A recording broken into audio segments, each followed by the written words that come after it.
There we are, EB's Marathon, episode 10. It's crazy that we've gotten this far into it. We're talking episode 10. So that puts us at, last week you were, 59 days? So you are at 66, day 66? And we get kicked out. There we go.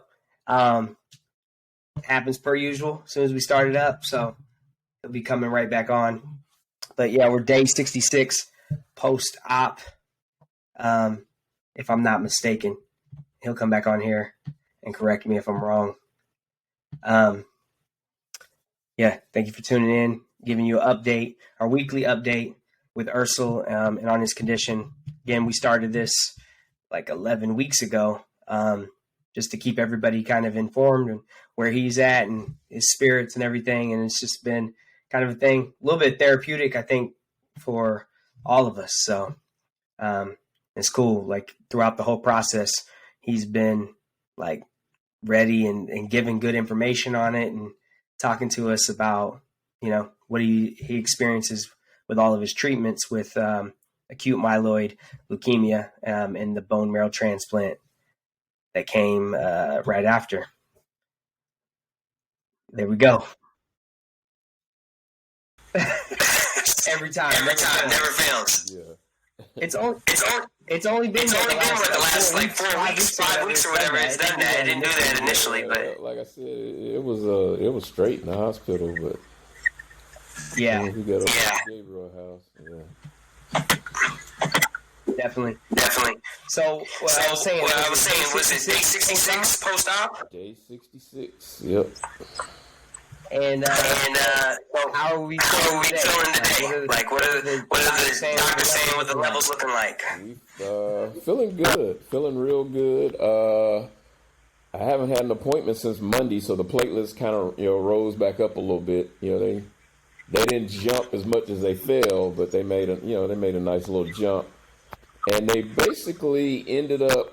They thought it was some kind of, I don't know, it's some kind of medical term, and it's very common after bone marrow transplants where it does lower your platelets. And like I said, there's a name for it, but I ain't even going to try to say it. But, and they thought it was that. They added a bunch of different tests to my my lab draw from last Friday. And, Monday when we went in, they said that they were seeing some inconsistencies that didn't point to it being that, and basically they kind of narrowed it down, and they said it was because my blood pressure. They've been struggling. My blood sugars and my blood pressure, it's been a struggle with them ever since I got diagnosed way back in September. Because once you start doing all the chemo and start taking all these medications, it wreaks havoc with that stuff. And basically, they kind of narrowed it down and said that they felt like it was my blood pressure.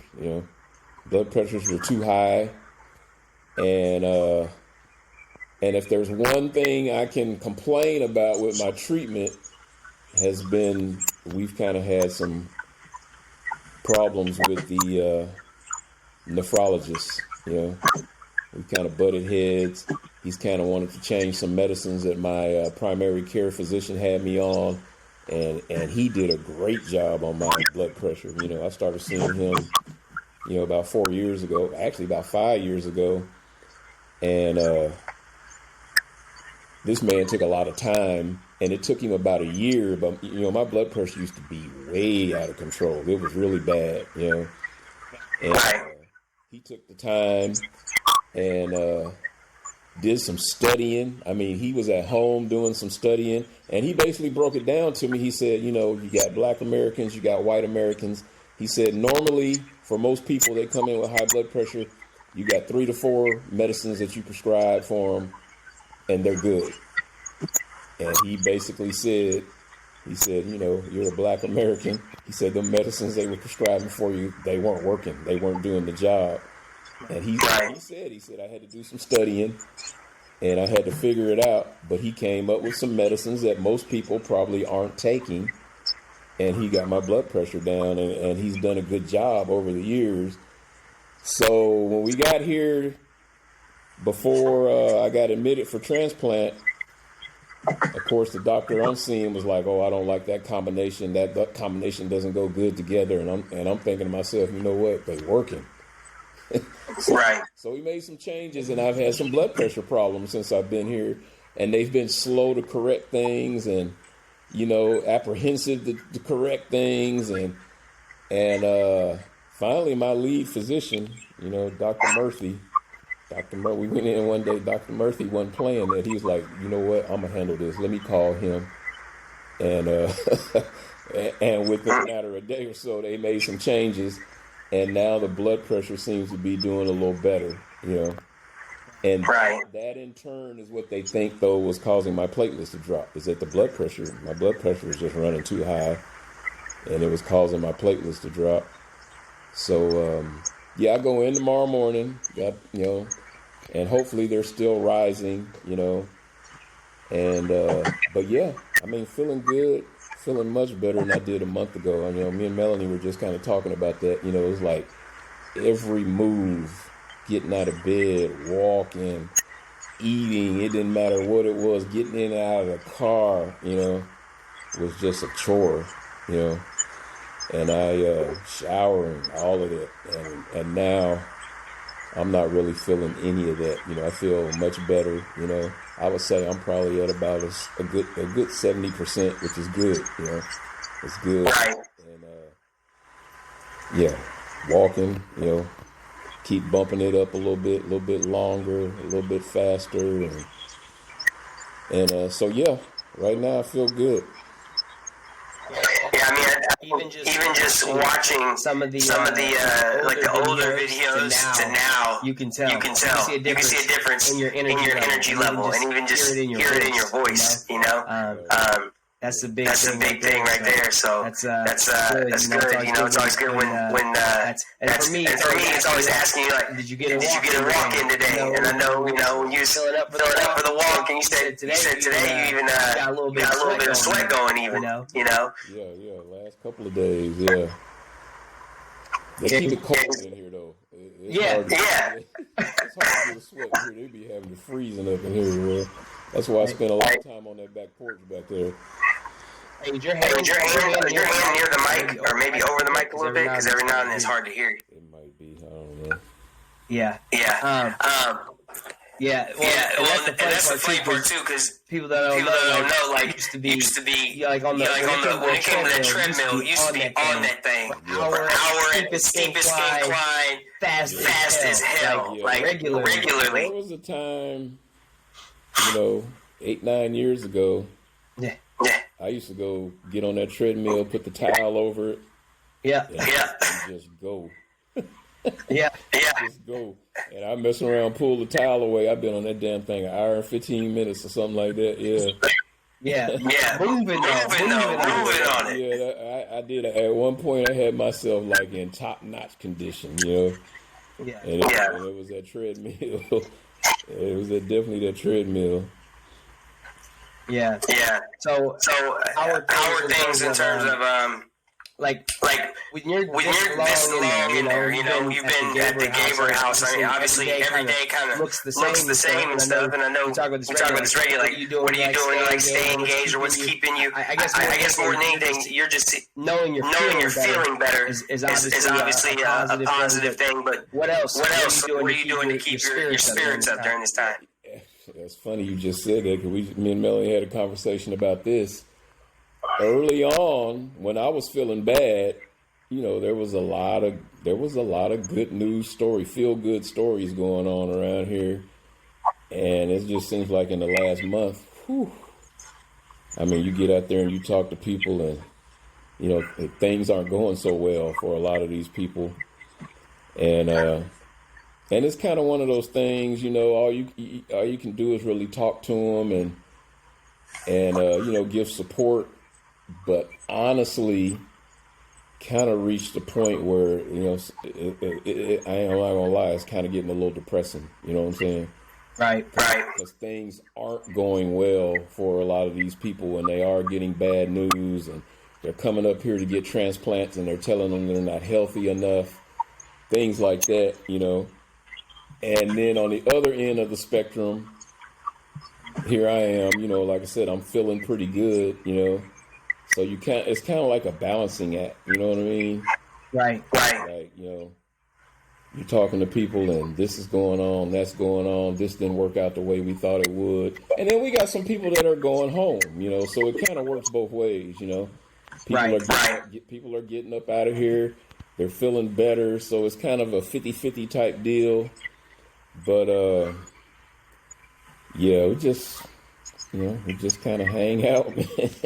Melanie's busy, Melanie's busy. Melanie's tutoring. Melanie does what she does, So basically I kind of have to like find something to kind of like occupy my time. And, it's watching the movies, watching the podcasts, a lot of time on social media and, listening to music. And that's basically what gets me through my day. But yeah, like you said, with the appointments being cut back and me feeling better, kind of antsy, it's like, shit, I want to get up out of here, you know what I'm saying? Right. We actually asked on Monday, could we go home for the fourth weekend? Because I have appointments tomorrow early, 6:45, 7:40, 8:15, and then I'm done until next Tuesday at like 3:45. Right. So we asked the physician's assistant, because I saw her on Monday, and she was like, you know what, I'm going to run it by Dr. Murphy. But Dr. Murphy is one of them straight shooters. He don't take no shit. So I don't know how he going to feel about that. I don't know if he going to, be in line with that. But he may be, it just depends. And I think tomorrow, those platelets might have a lot to do with it tomorrow, if they kind of risen back up. But, we trying to get out of here, because if they say, we going to bail after the 8:15 appointment tomorrow, and probably come back on the evening of the 4th. But you know what? I've already told myself if they say no, I'm not going to worry about it either. Absolutely. I'm good either way. That's good. Yeah, because obviously if they're saying no, it's in your best interest, right? At the end of the day. They're not doing it to be assholes. It's literally like they're concerned. Yeah, and here's the thing. It's kind of like we're close, and I think they kind of like the fact that we're close, but it's not, may not be close enough. You know what I mean? Right. About an hour and 15 minutes from here, you know what I'm saying? And, that's kind of what they've told us before. They're like, you guys are close, but you just aren't quite close enough, and we worry about something happening, Right. Yeah. I know. Not too long ago, you were, still having issues with your stomach and stuff, and you said they kind of contributed some of that to what you were maybe eating and stuff, like bothering your. Well, dairy. They kind of told me to lay off the dairy, and that was kind of, and that basically I think is attributed to the graft versus host. You know what I'm saying? Mm-hmm. And actually, my stomach issues have kind of gotten better. I mean, I hate to throw this out there, but I still haven't had like a solid bowel movement since transplant. It's getting close. You know what I'm saying? It's getting close. But as Dave Chappelle would say, I got mud butt. I got mud butt. Yeah. I can't quite get it to firm up, you know what I'm saying? But it's definitely getting better, though. It's getting better, I think, because it was terrible there for a while. It was like, whew. So you need some fiber, bro. Get some greens, some oatmeal on that diet. Shit, that might make it worse. I don't know. But, they told me to definitely leave the dairy alone for a while. So because I can't even remember what it was I had last week, and it set me off. But, it was like did you have some ice cream? Did you have some ice cream one day? I had a big ass bowl of ice cream, and it didn't even really taste good. But I just was, it's like, because the sweets really don't taste good. But I was just in one of them moods that night. It was like, shit, I want some ice cream. You know what I'm saying? And here's what it is: I've been tearing the smoothies up, and the smoothies don't really mess with me. And I was like, man, you know what? I'm tired of smoothie. I'm tired of this healthy, getting the protein. I want a big ass bowl of ice cream. I'll be all right. Yeah. And that's what it was. It was that ice cream. Lit that ass up. Yeah, tore me. So when I told them about it, they was like, yeah, you might want to leave that dairy alone. So yeah, I haven't had a bowl of cereal like in a couple of weeks, and you know I love cereal, and I mean I probably could buy some soy milk or something like that, but I really don't want to make that commitment till they absolutely tell me that I'm lactose intolerant, and right now I haven't really got there. They think that it's just the dairy, maybe from the transplant. You know, it's too soon, and I got to give it some time. But yeah, that's something I'm gonna have to figure out though. Here in the near future, is it really the dairy that's doing it, and do I need to do, you know, lactose intolerant, go soy milk and things like that? So. And that's something that could have since you weren't lactose before, but then taking on somebody else's cells, right? And the bone marrow transplant. If that person were lactose intolerant or whatever, is that essentially what could happen? I don't know. That's a great question. You know, I probably need to ask them. You know, is it possible that I'm taking on some of the traits of the donor? Because I know one damn thing, I didn't hardly eat potato chips at all. I've been tearing some potato chips up.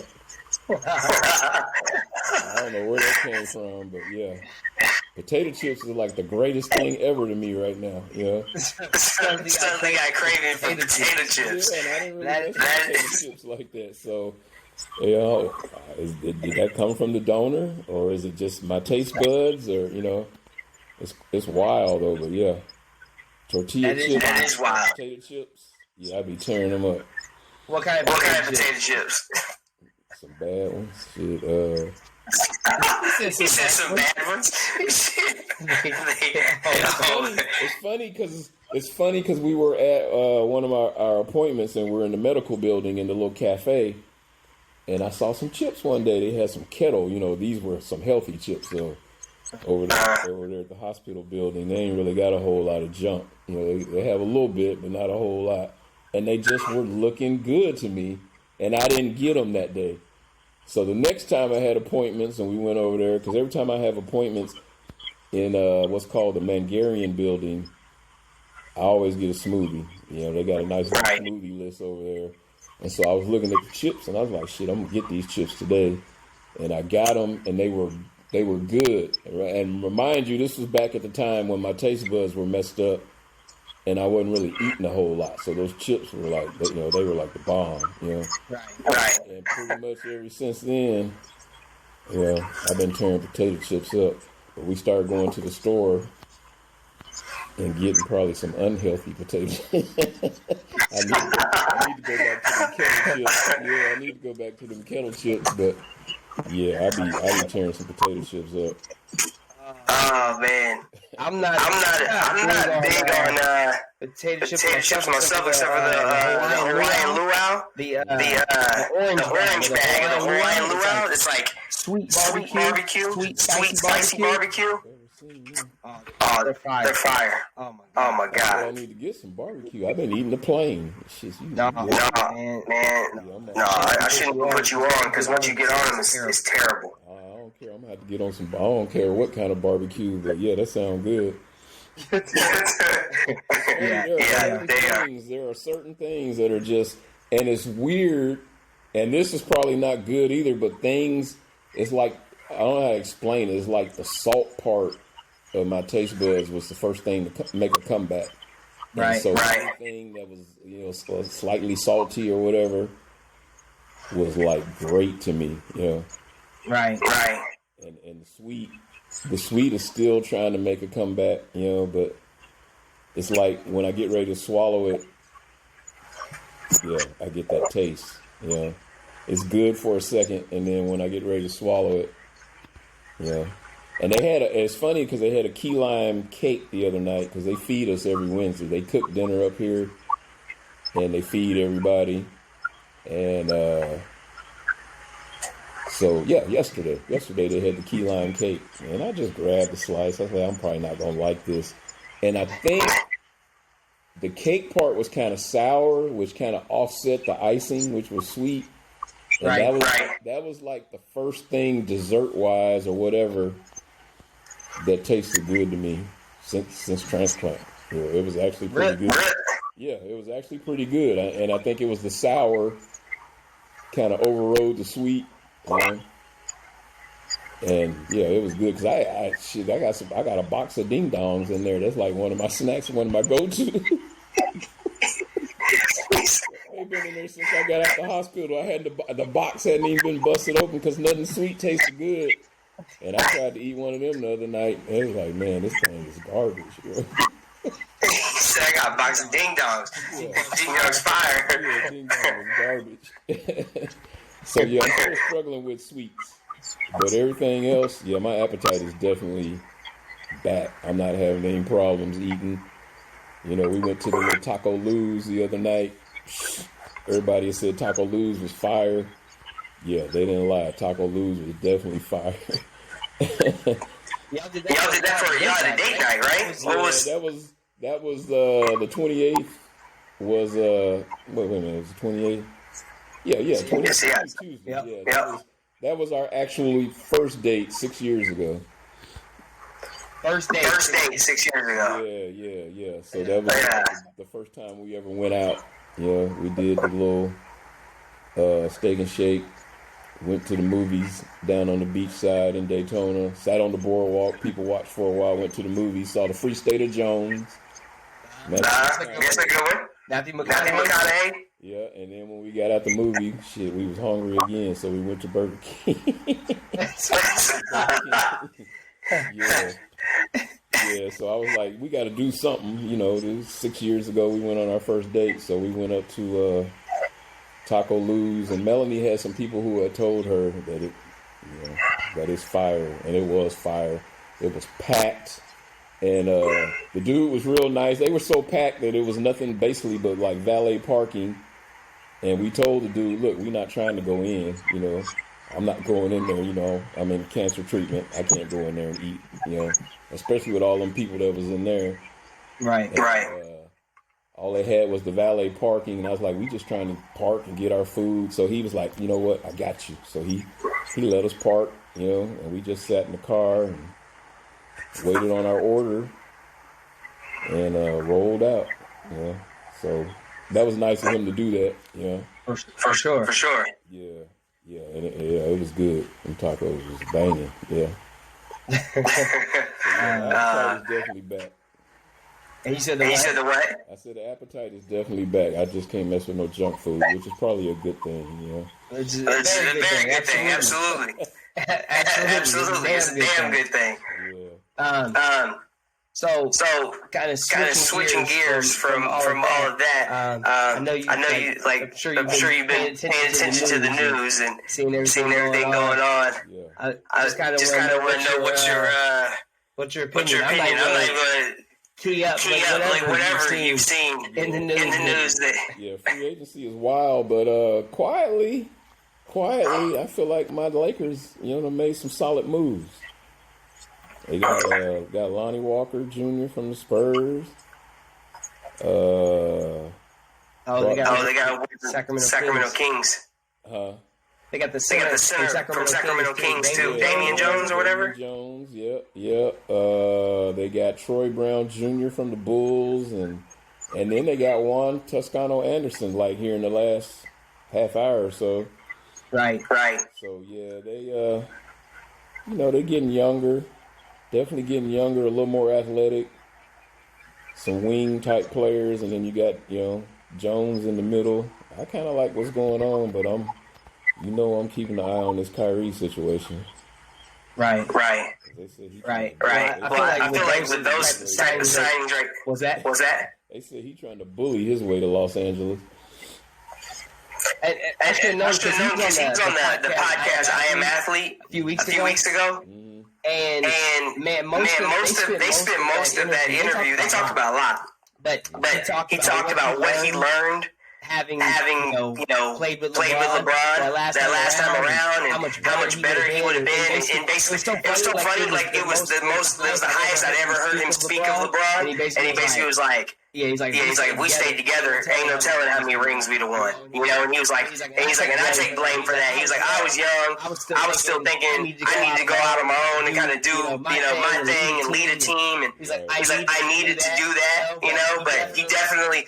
Coming back now where they're saying now he might actually end up going to the Lakers, I could definitely see that because he definitely sounded like, I had a good thing with LeBron, and here I am. I've jumped around some teams now, and I realize, I realize what I had and how good I had it, And here's the biggest thing with that: Kyrie is a hell of a player, but think about the NBA. How many 6'2", 6'3" dudes been able to just go out there and do it?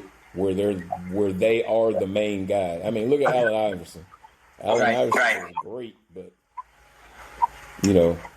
at his size, it's just going to be hard to carry a team. You got to put some pieces around it. You know what I'm saying?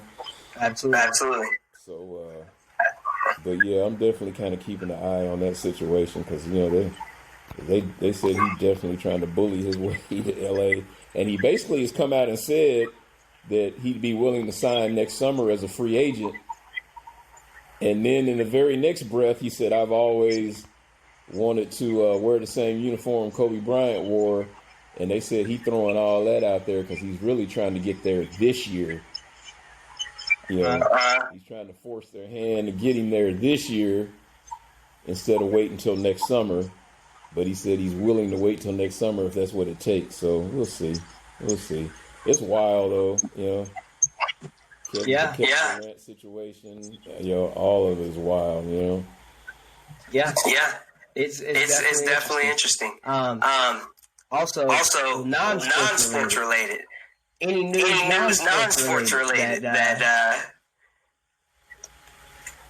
you've seen that is kind of. Man, them damn January 6th hearings, that shit there. Have you seen? Man. It's like, come on, man. I don't even know if I want to get into that, but you know what I'm saying? It's kind of like at this point, if you don't realize what kind of guy the former president was, you just had, you just ain't gonna never figure it out. People, I feel like people don't want to admit what an asshole that dude was, and they've gone so far down the rabbit hole that they don't want to come back up, Just craziness, man. Craziness. And here's the thing, people come on social media, I see people posting this shit on social media talking about, how do you feel about your vote for Biden now or whatever. First of all, let me throw this out here. I got his ass fired up now. The fact that them two old-ass dudes were the choices that we had kind of shows you the problems that we have in America. You know what I'm saying? Right. Because neither one of them should have been on the damn ballot at the end of the day. I'm no Joe Biden fan, you know what I'm saying? But to me, Joe Biden was the lesser of the two evils because Trump is just a straight up asshole, end of the day. Asshole. Right. And there's no way I could look at myself in the mirror and get down with him and back him and be okay with myself. You know what I'm saying? Right. Absolutely. That's why I voted for Joe Biden. But it's just wild. Like I say, those two, you can't tell me that we don't have some fresh faces in America that could do a better job. You know what I'm saying? And the crazy thing is, right now, we don't know how this is going to pan out. They could end up being the two again in 2024. They shouldn't even been in 2020. Right. So what the hell we gonna have them running again in 2024? It's weird that in any other sector of like any other job sector, right? When people are entering their 70s, like we're retiring them and pushing them out of industries, right? But then when it comes to taking on the most powerful position potentially in the world, we're uplifting and trying to vote these dudes in. That's the weirdest part, you know. And like you said, that's not just with Joe Biden. Trump before that was 72 or 73, whatever he was when he was voted in. So I think he was 70 at the end of it, or at the beginning. But anyway, it's weird that is the case. Time and time again, like you said. It's not even really about politics anymore, because I feel like neither one of them really has a whole lot to offer politically. You know what I'm saying? No. I don't know. It's just kind of sad that in a country like America, those are the two choices. So I just wanted to clear that up. I don't want people thinking that I'm just a Trump hater. I don't like his ass at all. I'll be honest about that. But I'm not a Joe Biden fan either. But I had to vote for somebody, And so I chose to vote for Joe Biden because at the end of the day, he's just a better fucking person than Donald Trump is. Yeah. Go ahead, I'm sorry. No, I'm good. Yeah. Yeah. I'm saying, these last few years, I've been saying more and more. I was like, I don't even like to call myself a Democrat anymore, right? Like I'm liberal, very liberal, but I'm progressive or whatever. But I don't even like to say Democrat because we realize like the Republicans show us who they are, right? Like they put it out there and they show us who we are, and we know that they don't give a damn about people of color. And recently they showed they don't give a shit about women either in this country. Right? Republicans show us that. And for the longest, Democrats have been just pretending like they care, right? And so we vote for the ones that pretend because we're like, it gives us a little bit of hope. But here's the problem. The problem is if you sit there and you sit back and you say, well, I won't vote for either, well, guess what? Then we get a bunch of conservatives in there and things like, Roe versus Wade get overturned. And that's a result of people saying, well, shit, I don't like Trump, but I don't like old ass Joe Biden either. So I'm just not going to vote at all. Because guess what? Conservatives are going to vote no matter what. Conservative folks are going to go out. They're going to vote. So liberals and progressives, if you don't want, these Supreme Court rulings and have all these things get overturned, you're going to have to get out there and vote. And man, the thing is, it's like once you vote, then you have to hold people accountable in office, right? So then, as a liberal, if you vote for said Democrat, well then it's like, yeah, we ain't got to ride his coattails like conservatives do Trump. It's okay for us to say, yeah, I voted for Joe Biden, but guess what? I don't like some of the shit he's doing or not doing. It's okay to say that. That doesn't mean, like, there's no candidate that goes in there and just does everything right and we love everything they do. Like, it just doesn't happen that way, and it shouldn't be. It's okay to say they didn't do the best job on this, or I don't like this policy. Like, that's okay. None of these motherfuckers are superhuman, So I don't know why people, like, everything Trump does, they fucking hooray, they salute it, they're all for it and shit. And then here, the moment we try to criticize Joe Biden, we're like, well, why'd you vote for him? Well, I voted for him because I didn't expect either of the motherfuckers to be perfect, but I expected him to be less bad. Like you said, I don't even like to say the lesser of two evils, because I don't feel like Joe Biden is necessarily evil. He's not. But yeah, I know what you're saying. That's a saying we frequently use in politics because it does feel that way. So like, we had to vote for somebody, and those were the two. Those were the two who had the legitimate chance. I know there was another person on the ballot, but that wasn't going nowhere. But you're right. The whole Democrat Republican thing. All of that shit just needs to be blown up. We need a whole new outlook. You know what I'm saying? But once again, though, here's the problem with this country: we living on ideals and stuff, models from the 1700s, and it's 2022. It's 2022. Right. Constitution, all of that stuff, all of that shit should be reworded. Updated, frequently. Yes. We're one of the only countries in the world that doesn't do that, And in the 1770s, people that look like me and you, what was we doing? We didn't have no input. Property. They were considered property. Right. So we living on that old ass shit that was, wasn't meant for us. No, not at all. It's so funny. I was listening to this podcast the other day, and it was talking about it was about Thomas Jefferson. And it was saying how when he came, when he was writing the Constitution of the Part, all men are created equal, and going into that, and it was saying like it was talking about his how his feelings on slavery, and they were talking about how Sally Heming, the woman he the slave that he had like 5-6 kids with, right after his wife, I think her name was Martha, also Martha Jefferson. After she died, he had this relationship with Sally Heming, and they went on to say that at the time of his death, he didn't even normally what some slave owners do is they write it to where some of their slaves, the ones they liked the most, wherever they would free them or whatever. Right. And they were like, he didn't even write it in to free Sally at the time of his dedeath because he never fully like even though he had these kids with her, and everybody knew he had these kids with her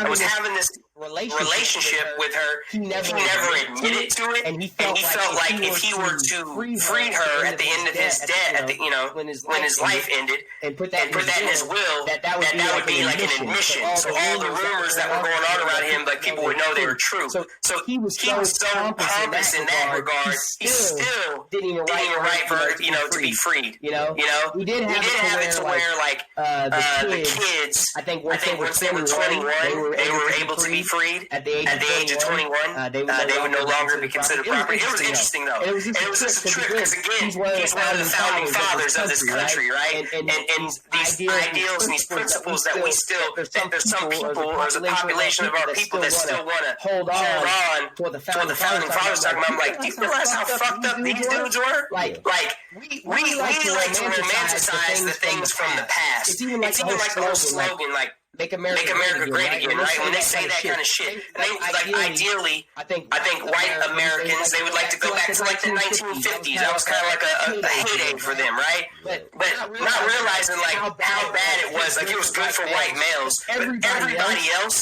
to include white women, it was not a good time. And even like for women, like sexual harassment, or even like we're still talking about equal pay, them getting equal pay now. Imagine how it was back in those times. Like there's so many other things that we don't talk about that were just absolute shit. And the thing is, when they talk about sexual harassment or women getting raped, you think it wasn't just as high, if not higher, back at those times? But guess what? People weren't. Nobody was like broadcasting on the news. There was no Me Too movement. There was nobody to talk about it too. It was just something women had to go through and experience, and just shut the fuck up about it.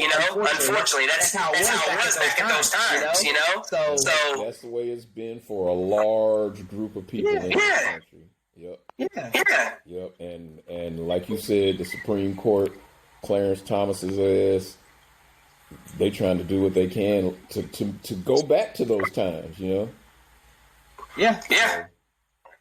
Clarence Thomas. That's that motherfucker there. I got to hold my tongue about him.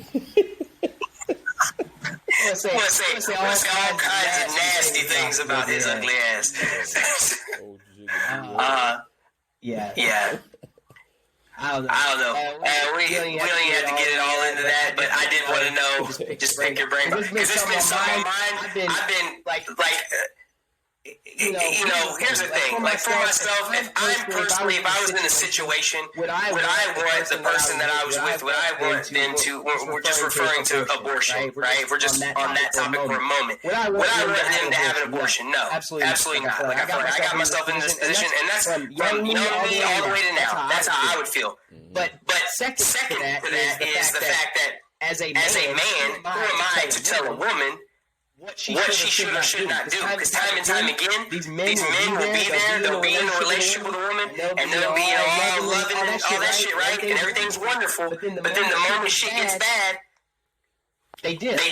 Yeah. And this is not. I'm not talking about this. Is men on all races. We've seen this. Deadbeat ass fathers, right? Who just have not taken care of their kids or their responsibility, and that woman is left with that child. So that's the reason why it's weird for men to even have a voice in that. And then it's even more weird for me when I see women that are hooraying and saluting it and thinking it's good that Roe versus Wade, like.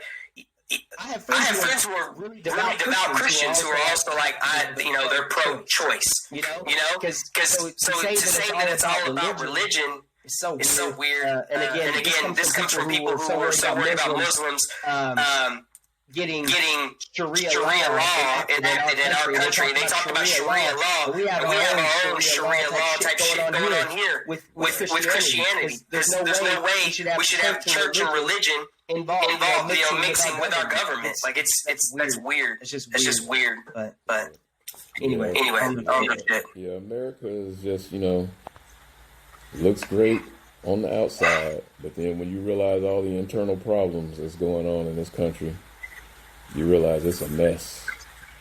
Yeah. Oh yeah. But that trying to shame people in who you voted for, cut that shit out, man. No, it's goofy. Yeah, it is goofy because you ain't gonna shame me, 'cause I feel good about who I voted for, Yeah. I mean, I was talking to somebody today and said something about there was that meme going around because Joe Biden fell off his bike, Right. And it was like, shit. You know how many people fall off their bike, like young men fall off their fucking bike. That ain't got nothing to do with his age. Shit. I fall off my bike many times. Shit. Yeah, all you gotta do is look at my legs. I don't feel many goddamn times. Man, million times. Shit. But there was a video edit, and it showed Trump hitting the golf ball. He was on the golf course. He hit the golf ball, and then showed the golf ball come in and hit Joe Biden in the head. And Joe Biden fell off the bike. Yeah. And that shit was hilarious. That shit was the only thing that I've seen that was Trump involved that really I just died laughing. And I saw people like, that's stupid. Or I'm like, bro, you gotta laugh about that shit. Like, that was funny. It is what it is. I think that's one thing that we need right now is comedy. And that's one thing I do appreciate. And I talked about this when I was telling you that time we went to the Chappelle show a couple months back. Like, it was just cool to see people of all walks of life in there. And different economic and social statuses or whatever the case may be, and people were, and everybody was in there just dying laughing, and he's clowning everybody. Everybody got jokes, whites, blacks, Hispanics, the LGBTQ plus community, everybody got jokes. He was clowning everybody, and it was just good to have everybody in that room just laughing together, and not taking things so serious. Right, not tripping about what's going on or this and that, and arguing about this and that, and that's why I say ultimately, man, it's like conversation. We need conversation, but nobody wants to be wrong. Nobody wants to admit that you got a good point. And that's why we're not to that point. That's why, it's like nobody has an open mind. Let me see what the other side is talking about. Let me, let me see what, and until we get to that point, it's going to continue to be crazy out here. Yeah. I really, I don't know. I don't even know how we get there too. Cause and that's the one thing too. I would say, like, with a guy like Joe Rogan. I used to listen to Joe Rogan's podcast like religiously. I really did. I love this podcast until he moved over to Spotify, and then I don't listen as much because I don't mess with Spotify. I'm on Apple Podcasts all the time. But I will say this: Joe Rogan's always been a dude who's been kind of like he is very moderate. He gets branded as being this like super conservative dude, and I think the more like the left they like shit on him and try to make him something else. Like, it does push some of these guys more right leaning because they feel like. But the one thing is he's kind of a chameleon too. It's like whoever he's talking to, because he's had Dr. Cornel West on there. You know what I'm saying? He's had Killer Mike on there. He's had Bernie Sanders on there. Matter of fact, he even said, like, and that's the thing too, when people were like making him out to be this Trumper during the COVID shit, it was like, oh, they really don't listen to him. Because, like, he said many times, he talked shit on Bernie before he ever had Bernie on, and then he was, after he had Bernie on, he goes, Bernie Sanders is the only, like, one of the only politicians that I talk to that I actually believe everything he's saying. He's like, he's the only one that he was saying it, and what he was saying, he's like, he wholeheartedly believed in it, and he was willing to fight for it. And he's like, a lot of guys give you lip service. He's like, Bernie's the real deal. And he said that was the guy that he would have voted for. And this is when it was, you know, he would have been running against Trump, you know, but I think that was the first time when it was Hillary, right? Like, Hillary ended up beating him out or whatever. And even the second time around, like, so I guess I say that to say sometimes, and I'm only going to speak to the left, right? Because that's, you know, the side we lean more to. We got to be careful of how we frame some of these people, right? At one point in time, George Bush was the Antichrist, right? Like, George Bush was like, that guy now, he's out of office, and we're kind of like, damn, George Bush actually wasn't he wasn't the smartest president we ever had, right? But he wasn't necessarily evil either, right? And we see that. So now then you get a guy like Trump. And so now you get a guy like Trump, or you get a guy like DeSantis, actually just not good people. Are just actually just not good people. These other dudes. But guess what? We've already labeled these other dudes as being the bad guy, right? And the big bad wolf. And that's something that the right does regularly. The right does that regularly, where they use the scare tactics. And then they sell more guns in the history of our country, you know, and they're doing the same thing in the history of our country. Biden's going to take the same thing now. So guess what? Biden's going to take your guns away. So guess what? Everybody's buying up guns, buying up ammo. I need to get off of it. I don't know. I need to get off of it. I'll get hyped. We talking about this shit all day. Yeah, our ratings going to go down. Right. Like, oh, these motherfuckers went from talking about medical shit and giving updates to fucking politics. Fuck that. I'm out. Yeah, it's all conversation. It's all good. That's what I say. It's the same type shit that we would normally talk about, but I was trying to cue you up for this shit, because I did want to hear your opinion on it, because we hadn't talked about that. And I mean, like I said, you kind of hit the nail on the head though earlier when you said that, you know, both parties got problems, you know, and honestly, like you said, when you talked about the Republicans, you know, they're actually probably a little easier to deal with because, like you say, you know what you're going up against. You know what I'm saying? And I would rather know what I'm going up against than have somebody, you know, smiling, cheesing in my face. We're going to do this, we're going to do that, knowing damn well that, you know. Mm-hmm. And sometimes that's what, you know, that's what you get from the Democrats. You're right. Yeah. Yeah. But damn. Yes. Yeah. That's the tough part about being a minority, a black person in particular, is we don't have the option to really vote that other way, because we know they don't give a shit about us, right? Like, at all. Like, we know it. So as a white person, you have some options, because it's like, yeah, you know, the Republicans have things that will help you, and then the Democrats also have things that will help you, and it's like, yeah, we don't have those options. So and that's the unfortunate part. They might lay out 5 or 6 issues, and they might be able to come through on one of them. You know. Right. So it's tough. I don't want to keep you too long, man. I know it's what, 9 o'clock there. Yep. What are you gonna do with the rest of your evening? I don't know. I might try to find something to watch, catch a movie or something. Yeah, like I said, I gotta get up early tomorrow. I got that appointment, but I'm kind of a night owl, so it really don't matter. I'm gonna be up late anyway. Right. Keep an eye on this free agency thing, and probably watch me a movie or something. Do you have Amazon Prime Video? You have Amazon Prime? Yeah. Have you watched? I know I've asked you before. Have you watched The Boys though? Yeah. No, I haven't watched The Boys. Man, you gotta check out The Boys, man. That shit's crazy. It's crazy. I need to check out the Peaky Blinders too, but that's yeah. You need to do Peaky Blinders too. Yeah. 6 seasons in, I have to really do some binge watching. Yeah. Peaky Blinders is a damn good one. And it's over too. So. Oh yeah, that was this is the last season that came out. I believe so. Don't get me lying. I'm pretty sure this is it. I looked at it the other night, and it was like 6 seasons. I was like, damn, that's a whole lot of binge watching to get knocked that out. It is. Well worth it though. Like well worth it. That's football roll around though, because once football roll around, boy, yeah. I ain't gonna be none of that. Not over the weekend, at least. No. Well, shit, I'm gonna let you go. Again, glad that you are clearly, feeling better, looking better, sounding better, everything, So let's keep that going. And hit me up. Let me know tomorrow what they say. You have the doctor's appointments in the morning and then into the afternoon, right? You have a couple tomorrow, 2 or 3.